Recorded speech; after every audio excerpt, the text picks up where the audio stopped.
Assalamualaikum warahmatullahi wabarakatuh. Perkenalkan, nama saya Kurdiantoro dari SMK Bina Bangsa Kersana Brebes. Saya adalah calon guru penggerak angkatan 10 tahun 2024. Di sini saya akan menjelaskan pemikiran pendidikan dari Ki Hajar Dewantoro. Saya akan menjelaskan lebih lanjut melalui slide presentasi yang saya siapkan setelah ini. Ki Hajar Dewantoro menggambarkan secara detail dan utuh tentang pendidikan. Yang pertama, mengartikan pendidikan sebagai tempat persemaian benih-benih kebudayaan dalam masyarakat. Menyadarkan kami para pendidik bahwa untuk menciptakan manusia Indonesia yang beradab, maka salah satu kunci untuk mewujudkannya yaitu melalui pendidikan. Pendidikan dapat menjadi ruang berlatih, wadah bertumbuh kembangnya nilai-nilai kemanusiaan yang dapat diteruskan atau diwariskan. Hal ini mengumpamakan pendidikan seperti energi, di mana hukum kekekalan energi menyatakan bahwa energi tidak dapat diciptakan atau dimusnahkan, melainkan energi hanya dapat diubah bentuk ke bentuk energi lainnya. Untuk itulah, pendidikan harus menjadi sumber energi positif bagi anak didiknya agar dapat menyalurkan energi tersebut hingga akhirnya mereka mampu mentransformasikan ke bentuk energi lain yang luar biasa. Ki Hajar Dewantoro menjelaskan bahwa tujuan pendidikan yaitu menuntun segala kodrat yang ada pada anak-anak agar mereka dapat mencapai keselamatan dan kebahagiaan yang setinggi-tingginya, baik sebagai manusia maupun sebagai anggota masyarakat. Oleh karena itu, pendidik hanya dapat menuntun tumbuh untuk hidupnya kekuatan kodrat yang ada pada anak-anak, agar dapat memperbaiki lakunya, hidup dan tumbuhnya kekuatan kodrat anak. Disinilah peran pendidik sebagai sumber energi yang baik untuk anak-anak. Dalam konsep energi, setiap anak memiliki energinya masing-masing, sehingga pendidik dapat mengubah bentuk energi tertentu menjadi energi lain yang lebih baik dan bermanfaat.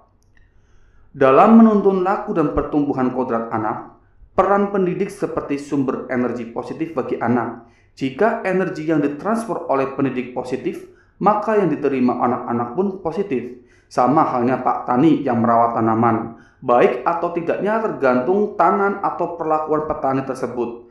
Baik atau tidaknya perubahan laku murid tergantung bagaimana pendidik mentransferkan energinya. Selama proses menuntun, anak diberi kebebasan, namun pendidik sebagai pamong dalam memberi tuntunan dan arahan agar anak tidak kehilangan arah dan membahayakan dirinya. Seorang pamong dapat memberikan tuntunan agar anak dapat menemukan kemerdekaannya dalam belajar. Seperti saat kita mempunyai sumber energi dari panel surya, butuh peralatan lain yang harus dirancang dan dibuat agar panel surya tersebut dapat merubah bentuk energi ke bentuk lainnya.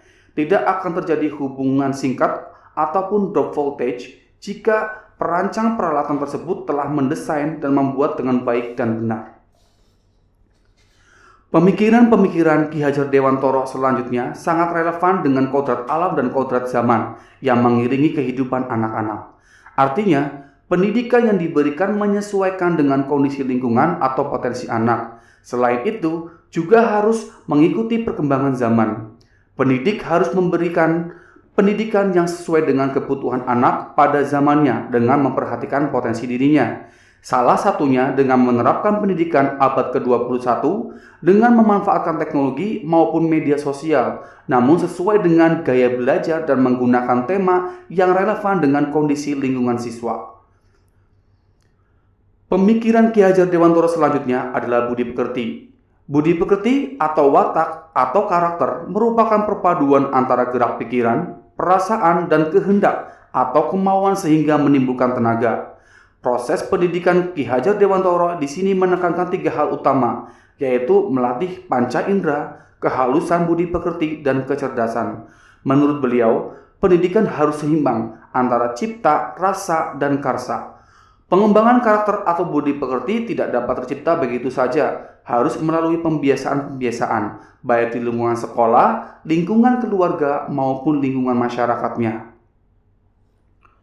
Sebelumnya, saya percaya bahwa murid datang ke sekolah seperti kertas kosong yang belum memiliki pengetahuan apa-apa dalam dirinya. Di sekolahlah murid mendapatkan banyak pengetahuan dan pembelajaran dari gurunya, sehingga kertas kosong tersebut telah memiliki goresan tinta yang jelas sesuai dengan tujuan kurikulum di sekolah. Murid yang datang ke sekolah tepat waktu adalah murid yang rajin dan memiliki tekad yang kuat dalam belajar. Murid-murid akan mampu menyelesaikan pembelajaran ataupun tugas yang diberikan tepat pada waktunya karena pendidik telah merancang agenda pembelajaran secara detail dan sistematis.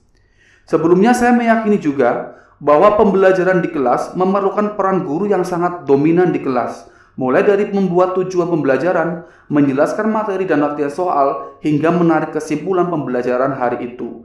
Pembelajaran di kelas harus dilaksanakan sesuai tuntutan kurikulum, tidak peduli murid telah siap menerima materi lanjutan atau tidak, melainkan cenderung mengejar materi yang harus dituntaskan dan akhirnya kembali lagi pada cara terpraktis yaitu metode ceramah. Namun setelah mempelajari filosofi pendidikan Ki Hajar Dewantoro, saya menyadari bahwa pemikiran saya tentang murid dan pembelajaran masih sangat kurang, sesuai dengan pemikiran pendidikan dan pengajaran yang diajarkan oleh Ki Hajar Dewantoro. Ternyata, murid bukanlah kertas kosong, melainkan kertas yang masih buram tinta yang tergores di dalamnya.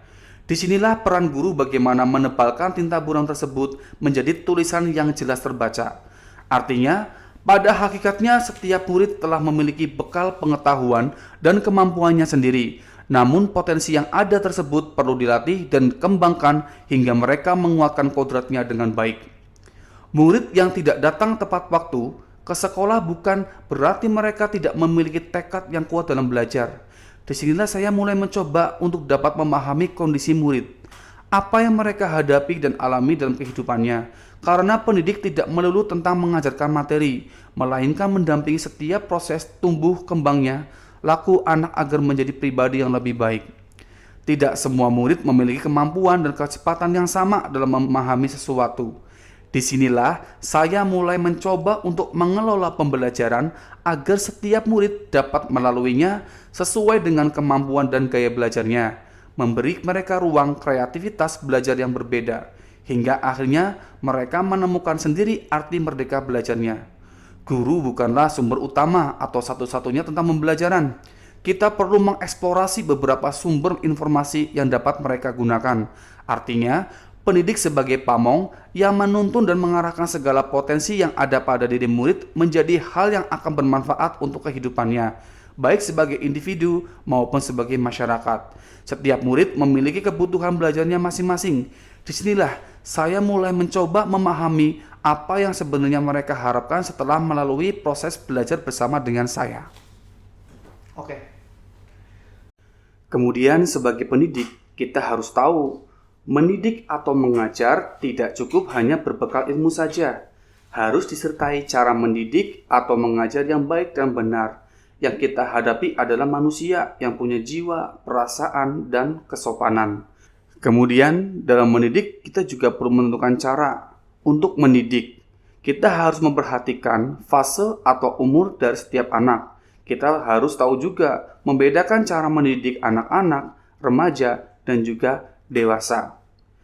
Demikian penjelasan filosofi mengenai pendidikan dari Ki Hajar Dewantoro yang harus kita cermati dan kita laksanakan dalam mendidik di sekolah kita masing-masing. Jangan lupa pula semboyan dari Ki Hajar Dewantoro, ing ngarso suntulodo, ing majeng maung karso, tuturi handayani. Demikian pemikiran dari saya. Terima kasih. Wassalamualaikum warahmatullahi wabarakatuh.